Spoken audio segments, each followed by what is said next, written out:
तो अब सजल क्या था पहला क्वेश्चन? मैं तो भूल गया। चल इतना तो कट हो जाएगा।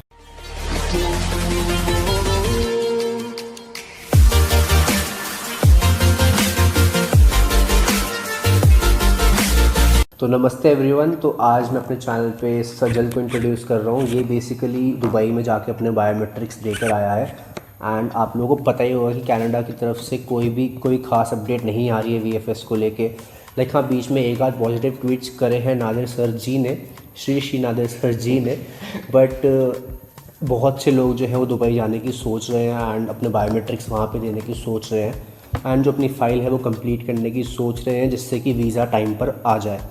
सो ये दुबई जाकर होकर आ गया है, अपने बायोमेट्रिक्स करवा कर आ गया है एंड ये अपना पूरा का पूरा एक्सपीरियंस शेयर करेगा आपके साथ, ठीक है। एंड इसने भी एक वीडियो बनाई है, पहला अटैम्प्ट करा है अपने चैनल पे इसने वीडियो डाली है, पर हस्मत।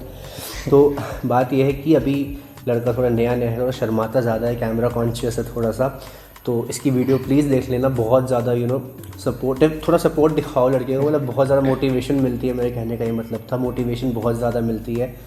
इसका चैनल का लिंक डिस्क्रिप्शन में दे दूंगा, एक बार वीडियो इसकी भी देख लेना। बाकी पूरी की पूरी इन्फॉर्मेशन दो पार्ट्स में डिवाइड करेंगे हम। एक पार्ट जो है इसके चैनल पर आएगा, एक पार्ट जो है वो मेरे चैनल पर आएगा एंड हम कोशिश करेंगे कि हम आज ही दोनों के दोनों पार्ट्स जो हैं वो डाल दें। तो इस वीडियो के अंदर हम लाइक 15-20 मिनट्स की शायद ये वाली वीडियो हो, शायद 10 मिनट की अगली वीडियो हो। तो दूसरी वाली वीडियो इसके चैनल पर आप ज़रूर देख लेना, लिंक डिस्क्रिप्शन में आपको मिल जाएगा। फर्स्ट ऑफ ऑल गाइस, मुझसे मैं अभी कैमरा कॉन्शियस हूँ, मुझसे भी कैमरा वैसे इसे नहीं बोला जाता, लेकिन मैं डेली प्रैक्टिस कर रहा हूँ, तो आगे इम्प्रूवमेंट ज़रूर मिलेगी। चलो शुरू करते हैं। तो फिर शुरू करते हैं। ये भी इन्फॉर्मेशन आपको देगा बाकायदा एंड मैंने पूरी की पूरी लिस्ट बना रखी है अपने क्वेश्चंस की, A to Z, इंडिया से लेके दुबई यहाँ तक का अपना खर्चा, कैसे क्या करना है क्या नहीं करना है, कोविड रिपोर्ट्स वाला सीन, क्वारंटीन वाला सीन, हर एक चीज़ हम इस वीडियो के अंदर डिस्कस करने वाले हैं। सो जो पहला क्वेश्चन ये है, तू मुझे ये बता कि तूने अपना जो अपॉइंटमेंट है वो कब बुक करी थी, कितने दिनों का तूने अपना ट्रिप तैयार करा दुबई जाने का एंड कैसे तूने वो अपॉइंटमेंट बुक करी थी एंड सब कुछ बता, थोड़ा सा ब्रीफ दे दे अपना स्टार्टिंग की जर्नी का। मैंने एक्चुअली अक्टूबर 31 तक वेट करा, लेकिन जब अपडेट आई कि वीएफएस सेंटर्स नवंबर तक भी नहीं खुलेंगे तो मैं थोड़ा होपलेस हो गया और मैंने दुबई की अपॉइंटमेंट बुक करी वीएफएस की वेबसाइट पे जाके। फिर मैंने 1 नवंबर को अपनी अपॉइंटमेंट फिक्स करी और उसके बाद मैंने अपने होटल और फ्लाइट्स बुक करवाई। जो फ्लाइट्स थी वो अराउंड 17,000 की पड़ी और जो होटल था वो 14,000 3 नाइट्स एंड 4 डेज़ का पड़ा। ओके, सो जो फ्लाइट्स थी वो राउंड ट्रिप जो तेरा खर्चा था टिकट का वो तेरे को 17,000 अप्रॉक्सीमेटली पड़ा एंड होटल का तू खर्चा बता रहे 3 नाइट्स एंड 4 डेज। ठीक है, तो 3 नाइट्स एंड 4 डेज़ का इसने अपना रूम जो है वो बुक करा था और मेरे ख्याल से यही हमारे को टाइम स्पेंड थोड़ा लेके चलना चाहिए एटलीस्ट। घूमने का प्लान नहीं, घूमने का प्लान करोगे तो फिर आपके वीएफएस वाले काम भी रह सकता है और आपको अपना ट्रिप एक्सटेंड करना पड़ेगा जिससे वो काफ़ी एक्सपेंसिव पड़ जाएगा। देखो, घूमने वाला तो सीन देखो रखना ही मत, ठीक है, क्योंकि खर्चा वैसे भी बहुत ज़्यादा हो रहा है। अब इस सबको लेके आने अगर कोई बंदा दुबई का प्लान वगैरह कर रहा है, देखो अगर पैसे बहुत ज़्यादा तो घूमाओ, कोई दिक्कत वाली बात नहीं है। बट जो हमारी तरह मिडिल क्लास वाले बंदे हैं वो यही सोचेंगे कि काम से काम रख कर जाए एंड अपना काम, अपना पूरा का पूरा काम कर लें एंड उसके बाद वापस आ जाए। सो जो बेसिक चीज़ थी कि फ्लाइट तेरी 17,000 रुपीज़ की राउंड ट्रिप हुई एंड तेरा होटल का तूने 3 नाइट्स 4 डेज़ का अपना रूम बुक करा जो कि 14,000 रुपीज़ अप्रॉक्सीमेटली पड़ा। और जो रूम था तूने शेयर करा किसी के साथ? हाँ, मेरा फ्रेंड मेरे साथ गया था और हमने अपनी ट्रिप साथ ही प्लान करी थी। हमने अपनी फ्लाइट्स, होटल, सारी बुकिंग साथ ही करी थी। तो वही है, अगर आप एक बंदा अपना साथ में पकड़ ले तो साथ भी हो जाता है आपका। जैसे कोई फ्रेंड आपने अगर साथ में पकड़ के ले जाते हो तो थोड़ा साथ रहेगा, प्लस जो थोड़े बहुत एक्सपेंसेस है वो भी बढ़ जाएंगे। डिवाइड लाइक अगर कैब वैब करके जा रहे हैं तो ऐसा तो नहीं होगा ना कि पर हेड इतना चार्ज होगा, क्यूमुलेटिव सा होगा कि वो दो दोस्त साथ में जा रहे हैं तो पैसे जो है हर चीज़ के बढ़ जाएंगे। सो इट्स बेटर कि आप ग्रुप में जाओ या एटलीस्ट एक बंदा ऐसा हो जो आपके साथ जा रहा है एंड आपको हर एक चीज़ में असिस्ट कर रहा है। जो टाइम स्पैम है वो तो 3 नाइट्स और 4 डेज़ का रखना चाहिए, क्योंकि अगर आप 3 नाइट्स और 4 डेज़ का नहीं रखोगे तो जब आप इंडिया वापस आओगे तो आपको फिर से कोविड का टेस्ट कराना पड़ेगा और वो भी अराउंड 220 AED का पड़ेगा। ओके, इंडिया ट्रैवल करने के लिए। अच्छा, ये भी सीन है। हाँ, ये भी सीन है। मतलब अगर आपने टाइम एक्सटेंड कर दिया तो आपको दोबारा से कोविड टेस्ट अपना करवाना पड़ सकता है। बट इसके पीछे रीज़न क्या है? इसके रीज़न ये है कि इंडियन गवर्नमेंट अलाउ नहीं करती। इंडियन गवर्नमेंट अलाउ नहीं करती कि मतलब अगर आप दुबई में इतने दिन रह आए तो फिर आप वहीं से दोबारा अपना टेस्ट करके फ्रेश रिजल्ट लेकर। तो भाई इस चीज़ का ध्यान रख लेना कि 96 आवर्स से आप वहाँ पे रहो तो वो सबसे अच्छा रहेगा, क्योंकि जब आपका एयरपोर्ट पे जो टेस्ट होता है आप वो वाली रिपोर्ट इंडिया में शो कर सकते हो, और सबसे बेस्ट है कि आप newdelhiairport.in पर उसे अपलोड कर दो, जिससे आपको कहीं पे भी क्यू ना मिले। तो जो वेबसाइट का नाम है, जो न्यू दिल्ली की हमारी ऑफिशियल वेबसाइट है जहाँ पे आपको ये अपलोड करना है, उसका जो वेबसाइट का जो नाम है वो मैं स्क्रीन के ऊपर सबके लिए डाल दूंगा। और ध्यान रखो उस पर आपको एग्जामिशन सेक्शन पे अपनी रिपोर्ट अपलोड करनी है। एग्जामिशन सेक्शन पे वहाँ पे हमारे को जो है, और आप 76 आवर्स पहले से अपलोड कर सकते हो। वैसे रिजल्ट 15 to 20 मिनट्स में आ जाता है, पर जो गवर्नमेंट बोलती है वो कहती है कि 76 आवर्स में से अपलोड करो, और आपकी रिपोर्ट ट्रैवल करने से 96 आवर्स पुरानी नहीं होनी चाहिए। ठीक है। तो यार ये सारी बातें अकाउंट में आई गेस सबको ले लेनी चाहिए। काफ़ी ज़्यादा इंपॉर्टेंट बातें इसने बताई हैं कि ये वाले सारे काम तो आप कर ही लेना एटलीस्ट। तो हम आगे बढ़ते हैं।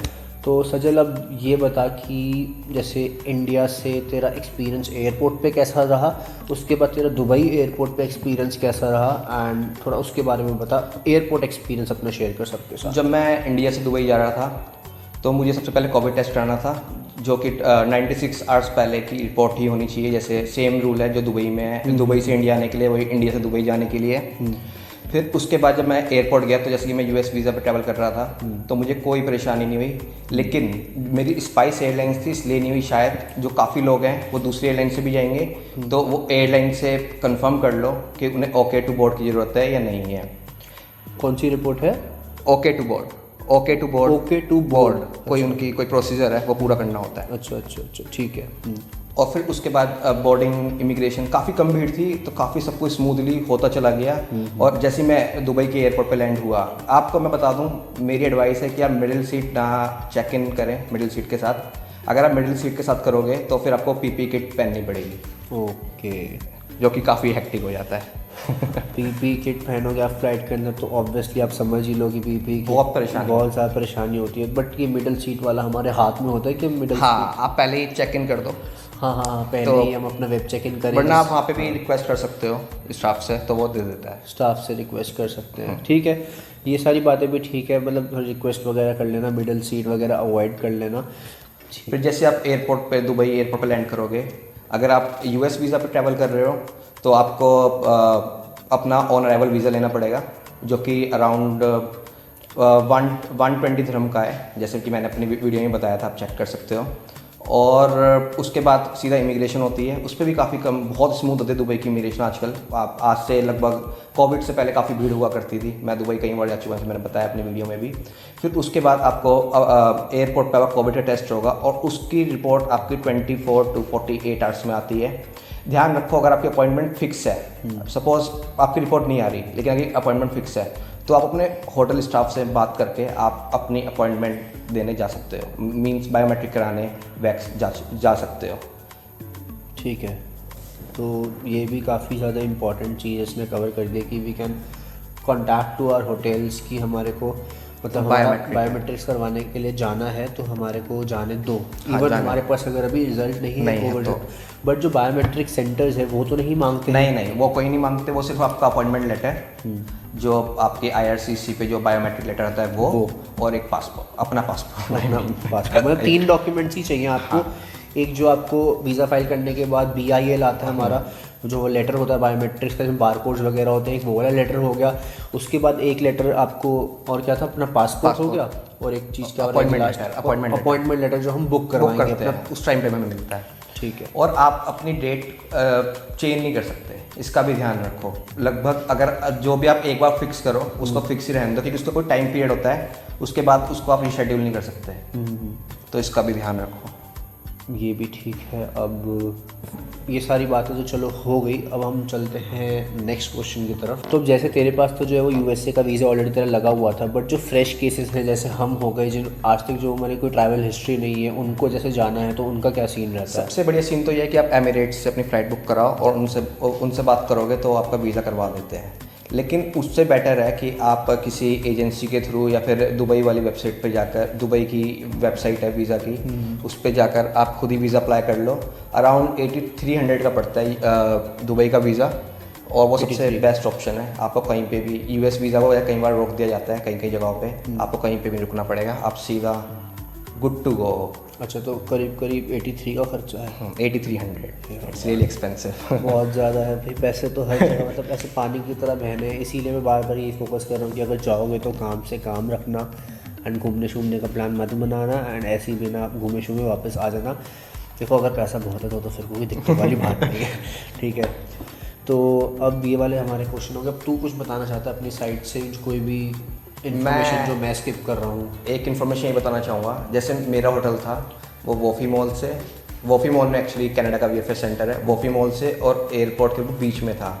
Airport to my hotel is around 15 to 20 minutes and from my hotel to VFS centre it's around 15 to 20 minutes। And वो डाउनटाउन से अलग था, इसलिए वो थोड़ा कम एक्सपेंसिव था। अगर आप डाउनटाउन में देखोगे तो काफ़ी एक्सपेंसिव है, और दुबई में जो टैक्सीज हैं वो काफ़ी एक्सपेंसिव है, तो उसको अवॉइड करो। डाउनटाउन से अपना होटल बाहर लो, एयरपोर्ट के पास लो, और वॉफी मॉल के कोशिश करो कि आप वॉफी मॉल टाइम पे पहुँचो। हाँ, तो ये बात ध्यान रखना कि जो दुबई का जो VFS सेंटर है जहाँ पे हमारे बायोमेट्रिक्स होंगे वो वॉफी मॉल के अंदर होता है। हाँ, वॉफी मॉल। तो वॉफी मॉल और एयरपोर्ट के बीच में होटल ढूंढने की कोशिश करो आप, जिससे कि जो डिस्टेंस है वो एयरपोर्ट में भी पास रहे और वॉफी मॉल तक भी पास रहे। तो इससे आपको ट्रैवलिंग आपकी जो बहुत ज़्यादा बच जाएगी, ठीक है। और जो टैक्सी के चार्जेस हैं वो भी बच जाएंगे आपके, क्योंकि रीज़न बीइंग आप बात समझ रहे हैं, जितने ज़्यादा आपको डिस्टेंस ट्रैवल करना पड़ेगा एक टैक्सी से, उतने ज़्यादा आपकी कॉस्ट बहुत ज़्यादा बढ़ जाएगी। और जैसे कि सजल ने बताया कि टैक्सी जो है बहुत ज़्यादा एक्सपेंसिव पड़ती है दुबई के अंदर, तो इसीलिए इसने थोड़ा सा स्मार्ट मूव करा एंड जो अपना होटल है वो एक तो डाउनटाउन में भी नहीं लिया, जो कि वैसे ही बहुत ज़्यादा एक्सपेंसिव है, एंड इसने अपना जो होटल है वो इसने बहुत स्मार्टली सही जगह पर लिया, जिससे कि इसका टाइम और पैसा दोनों बच गया। और कोशिश करो कि आप दुबई मेट्रो यूज़ करो, जहाँ पे आप कर सकते हो। खाने की इतनी कोई प्रॉब्लम नहीं है वहाँ पे, जोमेटो से आप कुछ भी ऑर्डर कर सकते हो, और रेट इंडिया के आसपास ही पड़ता है। जैसे रेट वगैरह जो खाने का है वो इंडिया के आसपास ही पड़ता है, एंड मेट्रो का पास वगैरह बन जाता है। हाँ, आराम से बन जाता है, इतना एक्सपेंसिव नहीं है। मुझे रेट तो सही से नहीं पता, लेकिन इतना एक्सपेंसिव नहीं है। अच्छा, तो मतलब एक मेट्रो का ऑप्शन भी है, अगर आप 2-3 दिनों के लिए आपको ट्रैवल वगैरह ज़्यादा करना पड़ेगा तो आप मेट्रो का पास भी अपना बना सकते हैं। जैसे हम अपना यहाँ दिल्ली यहाँ पे जगहों पे बनाते हैं, तो आप वहाँ भी कार्ड वगैरह बना लेना अपना, मेट्रो का ट्रैवल आपका चीप हो जाएगा एंड आसानी रहेगी। और क्या।